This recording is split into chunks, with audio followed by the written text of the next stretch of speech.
What's happening everyone, my name is Alex and welcome back to a new review. Today we are checking out a fairly basic action camera called the Eicaso EK7000 Plus. So you can find this camera for about $65 and for that price we get a camera that can record in 1080p at 60 frames per second or 4K at 25 frames per second. Now keep in mind that all the 4K recordings are in fact interpolated, so in reality you are better off to record in 1080p. This comes in a pretty good looking box, and inside the box you're gonna find the camera and the waterproof case, and supposedly the waterproof case is good to up to 30 meters in the water. However, I haven't been diving with it, so I can't confirm if that's true or not, but I did have the waterproof case in water and there was no water going inside. Aside from that, you're gonna find the second battery, so you get two batteries for this camera. We also have a charger for those batteries and we also have a remote control for it.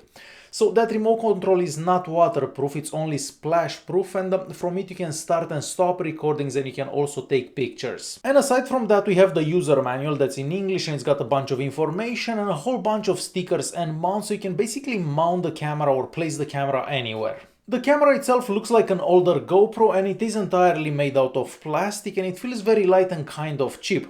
So on the front we have the power button and that's also the mode button. At the top we have an LED and the recording button, and on the left hand side we have the micro USB charging port, we have the HDMI out and a slot for an SD card. Now if you check out the user manual, it says that this camera can only take SD cards up to 32 gigs. However, I did try 264 gig SD cards in it and they did seem to work fine. And I'm actually gonna leave a link for those SD cards in the video's description. At the bottom we have a little plastic door that covers the 1050 mAh battery, and talking about the battery, on one charge you can record for about an hour and 10 minutes if you're recording in 1080p.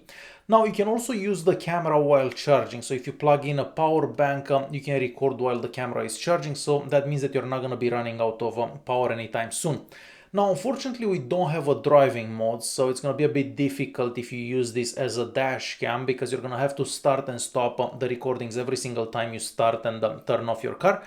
So this may not be ideal as a dash cam, and also this is not able of doing time lapses, so it can take pictures every 2 seconds, but at the end it cannot stitch those pictures together, so you can actually do a time lapse, and you may want to do that on the computer, but yeah, no time lapse is done at the press of a button.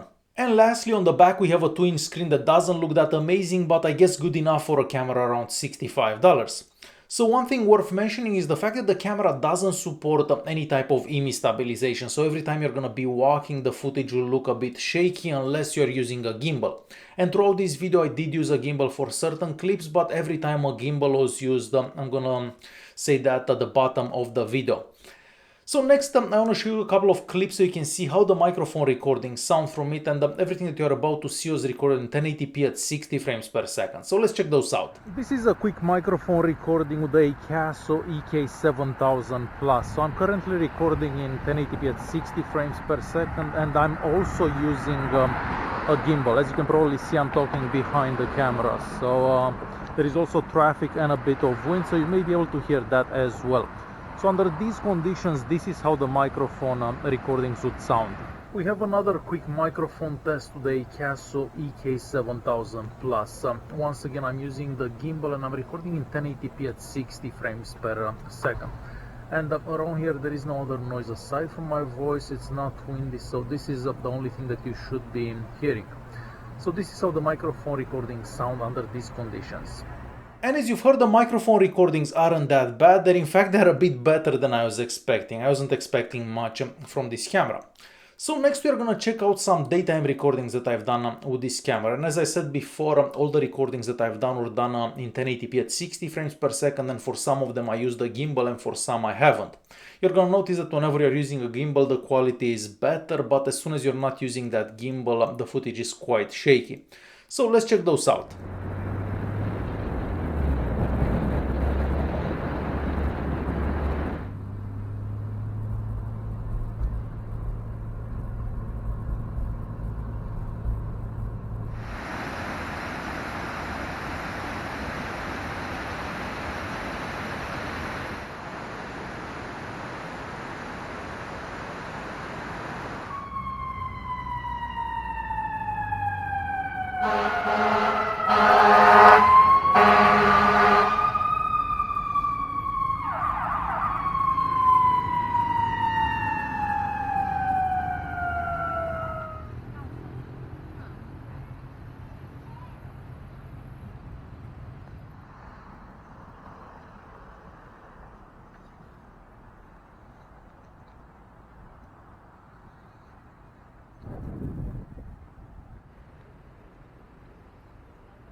And as you've seen, for daytime recordings it does pretty good. The dynamic range may not be the best out there, but for $65 I think it's decent enough for daytime recordings, if you have a gimbal, because if not, well, your footage is kind of shaky.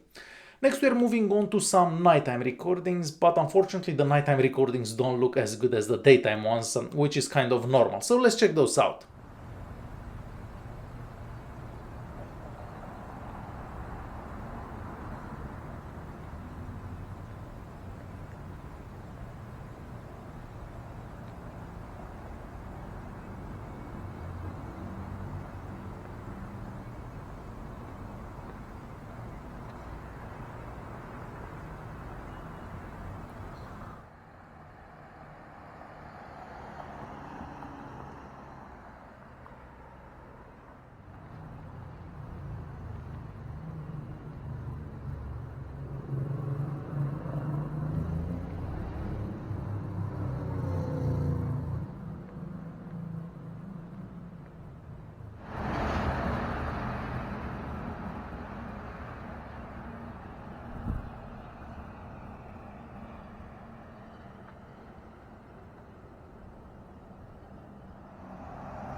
And as you've seen for yourself, this camera may not be ideal for nighttime recordings, but that was to be expected considering the price of the camera.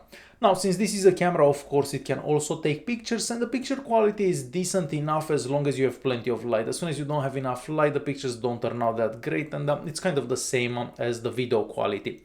So, alright for the price, but definitely not the best thing in the world. Using the camera, it's also pretty simple. We have that mode button, that's also the power button on the front. We have a couple of navigation buttons on the side and the recording button that can be used as the OK button.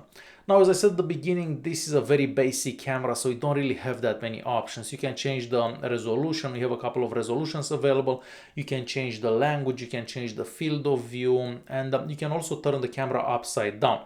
And I guess that would be useful if you're mounting the camera in a different way, upside down somehow. But other than that, we don't really have that many options, no time lapses, no driving mode or anything like that. So very, very basic action camera. So there you have it. This is the Eicaso EK7000 Plus, yet another action camera in a sea of cameras that doesn't exactly do anything exceptional. But I guess it's cheap enough so it doesn't have to do anything exceptional. Alright guys, hopefully you enjoyed this video. If you did like it, press that like button. Don't forget to subscribe and I'll see you in the next one. Thanks for watching.